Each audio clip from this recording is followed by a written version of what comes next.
The Iraq War is often remembered for its major battles and political milestones, but its true nature lies in the countless smaller, brutal encounters that rarely make headlines.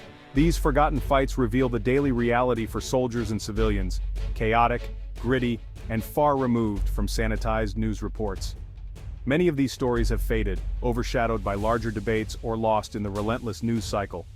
For those who lived them, these moments were life-defining, reshaping their understanding of war and themselves. To truly understand the Iraq War, we must look into these overlooked corners. One such event, a deadly ambush in Baghdad, spring 2004, signaled a dangerous new phase of the insurgency, yet remains largely unknown. This is the story of that ambush, a desperate fight for survival that exposes the war's true cost and complexity. On April 9, 2004, as the world marked the anniversary of Saddam Hussein's fall, a small American fuel convoy drove into a deadly trap on Baghdad's infamous Route Irish. Their mission was routine transport fuel between bases, but the route was one of the world's most dangerous, and the convoy was a soft target, truck drivers and mechanics, not frontline troops. The Mahdi Army, a Shia militia loyal to Muqtada al-Sadr, had been preparing for weeks, turning a stretch of road near Sadr City into a kill zone. Burning tires and debris blocked escape, and as the first truck entered, the ambush erupted, RPGs and gunfire from all sides. The Americans were caught off guard, their mission instantly becoming a fight for survival. Unlike typical hit-and-run attacks, this was a sustained, coordinated assault meant to annihilate the convoy. The Mahdi Army fighters worked in teams, systematically disabling vehicles and pinning down soldiers. For the Americans, trapped in thin-skinned trucks, it was the start of a terrifying ordeal. The events of that day would leave a permanent mark on everyone involved. This ambush previewed the bloody insurgency that would soon engulf Iraq. Snap Explained brings this forgotten battle to light. The day began like any other for the 724th Transportation Company. Hot, tense, but routine. The convoy, led by Staff Sergeant Matt Maupin, departed Camp Anaconda for Baghdad International Airport. As they neared Sadr City, the ambush was sprung. An RPG hit a fuel tanker, igniting a fireball and trapping the convoy. Gunfire erupted from all directions, shattering windows and ripping through metal. The soldiers, trained for logistics, fought back from inside their vehicles, calling desperately for help. Outnumbered and outgunned, trucks were disabled one by one. Some soldiers were killed or wounded within minutes. Maupin's Humvee was hit, and he became separated from his unit. The battle devolved into isolated struggles for survival as soldiers abandoned burning vehicles and sought cover. A rescue force from the 1st Cavalry Division fought through secondary ambushes to reach them. After hours of chaos, the rescue arrived to a scene of devastation, burnt-out trucks, wounded soldiers, and the missing Staff Sergeant Maupin. The immediate aftermath was a scramble to account for the living and the dead. The cost was immense, and the fate of one soldier remained unknown. This day would haunt the unit for years. The ambushed Americans were reservists, truck drivers, mechanics, and students from Illinois, not elite commandos. People like Specialist Gregory Goodrich and Sergeant Elmer Krause were thrust into combat, forced to become infantrymen in seconds. Staff Sergeant Matt Maupin, just 20, was among the youngest. He fought bravely before being captured, becoming the first American listed as captured in the Iraq War. His fate would remain a painful mystery for years. Their attackers, the Mahdi Army, were a disciplined militia led by Muqtada al-Sadr, made up of young, impoverished Shia men from Sadr City. They saw Americans as occupiers and used their knowledge of the terrain to devastating effect. The battle raged through a populated neighborhood, trapping civilians in their homes. Some civilians were coerced into helping insurgents. Others were simply caught in the crossfire. The insurgents used civilian buildings as fighting positions, blurring the line between combatant and non-combatant. For Iraqi residents, it was another day of terror in a war that offered no safe haven. The ambush was a brutal reminder of the conflict's complexity and the suffering of all caught in its path. Ordinary people on both sides paid the price. The April 9th ambush marked a turning point in the Iraq War. Until then, resistance was mostly Sunni. The Sadr uprising shattered that, opening a new Shia front.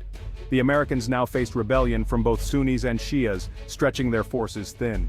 The Mahdi Army proved itself a capable paramilitary force, not just a mob. The attack exposed the vulnerability of American supply lines. Route Irish was the main artery to the Green Zone, and its shutdown sent shockwaves through command. The military responded by upgrading convoy protection and changing tactics. The capture of Matt Maupin became a national story, symbolizing the war's unresolved pain. For 4 years, his fate haunted his family and the nation. The ambush was no longer just a tactical event, it became a human drama, underscoring the war's personal cost. It forced a strategic reassessment and changed the daily reality for every soldier in Iraq. Survivors of the ambush recall chaos and terror, RPGs, gunfire, and the desperate fight to stay alive. Specialist Keithan Jones took cover behind his truck, returning fire as friends fell around him. Sergeant Elmer Krause, wounded but resolute, directed his crew and laid down suppressive fire to protect the convoy.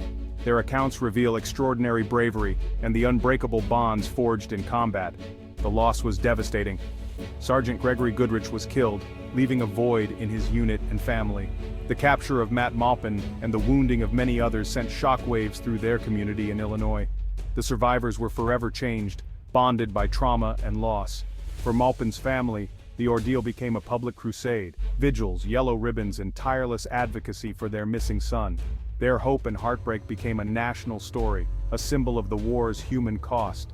The ambush left scars that would never fully heal. These stories remind us of the price paid by ordinary people in extraordinary circumstances.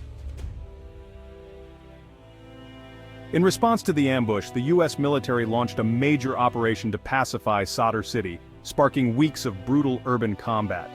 The battle for Sadr City became a defining conflict, with hundreds of casualties among soldiers, insurgents, and civilians.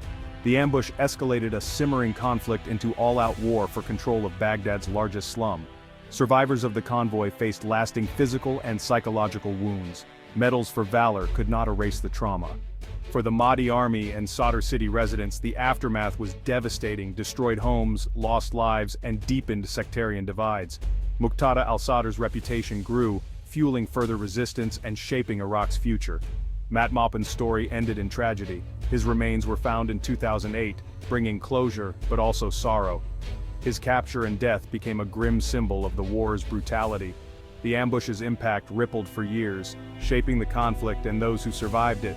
Snap explained documents how a single day changed countless lives.